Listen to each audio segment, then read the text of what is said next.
Hola a todos, el día de hoy vamos a hablar de mecanismos de acción de los antirretrovirales.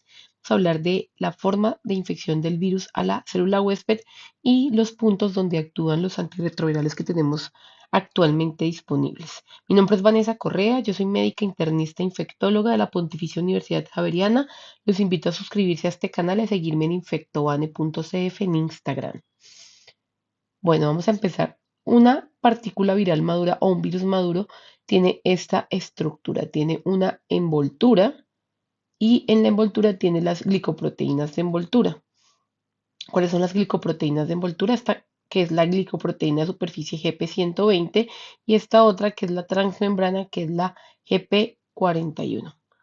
Dentro de esa envoltura vamos a encontrar la cápside o el núcleo del virus y dentro de esa cápside tenemos la doble cadena de RNA mensajero, que es el genoma del virus, acompañada de proteínas de importancia para la acción de los antirretrovirales, entre ellas la transcriptasa reversa, que es esta que ustedes ven acá, y la integrasa.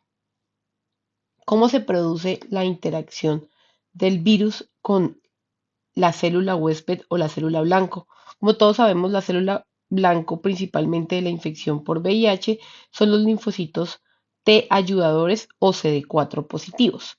¿Cierto? Estos linfocitos ayudadores CD4 tienen un receptor de CD4 y un correceptor que nos habla del tropismo de virus, que puede ser CCR5, que es el que tiene importancia en los antirretrovirales, o CXCR4.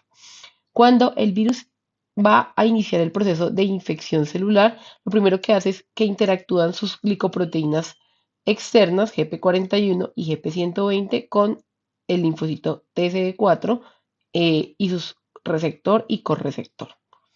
Entonces, lo primero que pasa en el momento de la infección es que GP120 interactúa con CD4 produciendo un cambio conformacional a nivel de la superficie del virus. Luego interactúa con el correceptor, que en este caso vamos a estar hablando de CCR5, y esa interacción hace que se modifique GP41 y pueda haber esta unión entre las dos envolturas, la envoltura celular y la membrana celular, se fusionen y se pueda liberar el virus. ¿Cierto? Literalmente se inyecta el virus dentro de la célula huésped. En este primer acercamiento del virus con la célula huésped en la infección, actúan los primeros medicamentos llamados inhibidores de unión. Dentro de los medicamentos inhibidores de unión tenemos el primer paso inhibido por este medicamento Fontensavir, que es una prodroga que se vuelve el medicamento activo que es Tensavir. Tensavir se va a ir a unir a GP120 y va a evitar que se produzca esta primera interacción con CD4. Si esa primera interacción ya se produjo, tenemos un segundo medicamento que es Ibalizumab, que es un anticuerpo monoclonal que se va a unir a CD4 y va a evitar que haya ese segundo cambio conformacional de CD4 que permita la interacción entre GP120 y CCR5. Entonces no va a haber esa interacción. Tenemos un tercer medicamento que es Maraviroc, que solo va a actuar en los linfocitos TCD4 que tengan el correceptor o el tropismo por CCR5. Si el linfocito CD4 tiene tropismo por CXCR4, ahí no puede darse Maraviroc. Entonces ese Maraviroc se va a ir a unir a CCR5 y va a bloquear ese tercer paso de interacción de GP120 con CCR5. Y luego tenemos a Enfunvirtida, que Enfunvirtida lo que va a hacer es unirse a GP41, bloqueando ese último paso en la fusión, que es la interacción de GP41 con la membrana de la célula huésped, evitando así la fusión final y la liberación del virus. ¿Listo? ¿Qué pasa cuando ya el virus se ha liberado dentro de la célula huésped? Bueno, todos recordamos el genoma viral y las proteínas importantes en este punto vienen cubiertas por el núcleo, por la cápside. Este núcleo cápside funciona como una estructura de protección dentro del citoplasma y además como una estructura de transporte del material genético del virus, ¿cierto? Esa cápside lo que va a hacer es que va a llevar el material genético a través de el citoplasma y los microtúbulos hasta el núcleo, hasta la membrana nuclear y a través de los poros nucleares va a hacer que se proteja el virus, va a interactuar con el poro nuclear y va a permitir el ingreso del material genético al núcleo de la célula huésped para poder usar toda su maquinaria para la transcripción. En este paso es donde actúa por primera vez los inhibidores de la cápside viral, ya que lo que hacen es interrumpir ese transporte normal del núcleo de la cápside a través del complejo del poro nuclear, ¿cierto? Es una cápside que no sirve, entonces no va a permitir que haya ese transporte a través del poro del núcleo y se introduzca pues el material genético al núcleo. ¿Listo? Entonces no va a pasar esto y pues esa cápside va a ser ineficiente para proteger al material genético del virus en el citoplasma y pues va a ser degradado. ¿Qué pasa cuando ya se ha integrado el material genético, asumiendo que es el proceso de infección normal y que no estamos sino mostrando los checkpoints de acción de los antirretrovirales? Entonces ya tengo el material genético dentro del núcleo de la célula y aquí, ¿qué va a pasar? La transcriptasa reversa, ya en el núcleo, estando segura, va a coger la cadena de RNA mensajero y se va a empezar a replicar o a transcribir, pero de forma reversa, pues, en DNA. Acuérdense que las transcriptasas reversas vuelven RNA en DNA. Va a usar los nucleótidos de la célula huésped para esto. No, ella no tiene sus propios nucleótidos. Usa los nucleótidos humanos para hacer esto, ¿cierto? Y luego esa primera cadena de DNA vuelve y pasa por la transcriptasa reversa y se vuelve una doble cadena de DNA. Aquí sobre la transcriptasa reversa actúan dos tipos de medicamento: los inhibidores nucleósidos de la transcriptasa reversa y los inhibidores no nucleósidos de la transcriptasa reversa. ¿Cómo actúan los inhibidores nucleósidos de la transcriptasa inversa? Actúan como unos falsos nucleótidos, por así decirlo, ¿cierto? Entonces cuando se está produciendo ya sea la conversión de RNA a DNA o la duplicación de la hebra de DNA, esos nucleótidos de la transcriptasa inversa, estos inhibidores nucleósidos de la transcriptasa inversa, van a venir a pegarse aquí en un punto donde debería haber un nucleótido humano y van a terminar la cadena, pues porque es un nucleótido no viable, y de esa manera no van a haber pues hebras de DNA. Tenemos el otro grupo de medicamentos que son los inhibidores no nucleósidos de la transcriptasa inversa, que van a actuar ya es sobre la transcriptasa inversa, ¿cierto? En el sitio activo de la polimerasa y van a hacer que se corte la duplicación del DNA o la transcripción de. Ya tenemos la doble cadena de DNA que hizo la transcriptasa reversa en el núcleo con los nucleótidos humanos y esa doble cadena de DNA se va a pegar a esta proteína súper importante que se llama la integrasa. La integrasa, ¿qué va a hacer? La integrasa va a integrar el DNA del virus al DNA humano, ¿cierto? Literalmente hace un corte y une el DNA viral al DNA humano y de esta manera inmortaliza al virus dentro de la célula. Y de aquí en adelante el virus siempre va a usar toda la estructura molecular y proteica de la célula huésped para duplicarse, transcribirse y para poderse liberar y poder infectar otras células.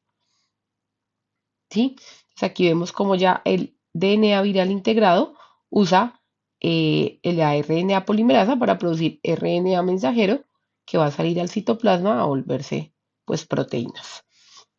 Aquí actúa el otro medicamento de importancia clínica que son los inhibidores de la integrasa. Esta es la integrasa y ellos ¿qué van a hacer? Se van a unir al sitio activo de la integrasa y van a inhibir esa unión que hace la integrasa del DNA viral al DNA humano. No va a permitir que haya pues ese corte y esa integración y de esa manera se inhibe la integración del DNA viral al DNA humano. Listo. Bueno, continuando entonces ya tenemos un RNA mensajero viral codificado y construido con el material genético de la célula huésped.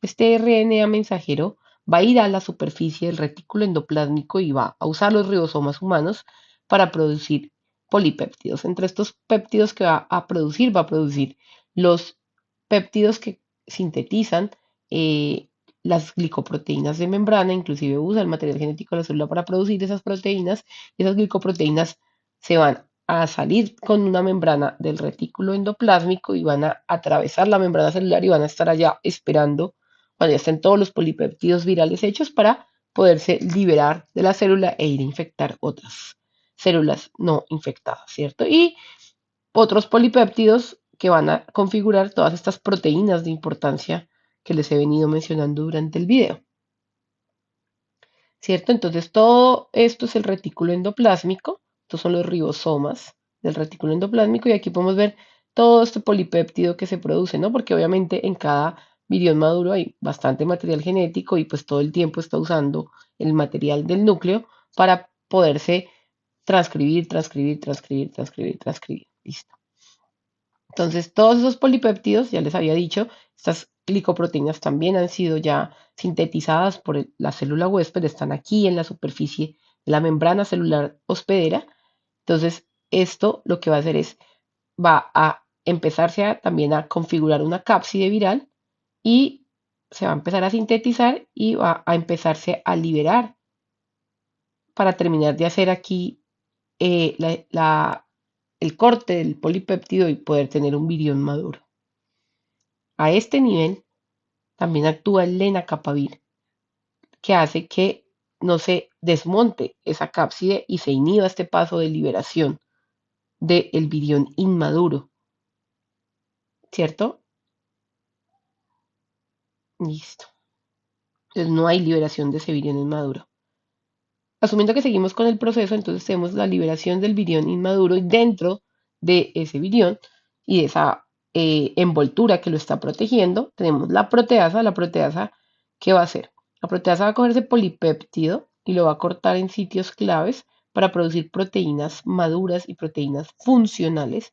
Entonces aquí estamos cortando la transcriptasa reversa, la integrasa, la misma proteasa, las proteínas de la cápside, que la más importante es P24, ¿cierto? Y aquí actúan otros medicamentos también muy importantes que son los inhibidores de la proteasa. Ese inhibidor de la proteasa se va a unir aquí al sitio activo de la proteasa y va a evitar que esa proteasa corte esos polipéptidos inmaduros en proteínas maduras y de esa manera pues no se termine la maduración viral y esos viriones no sean infectantes. ¿Listo?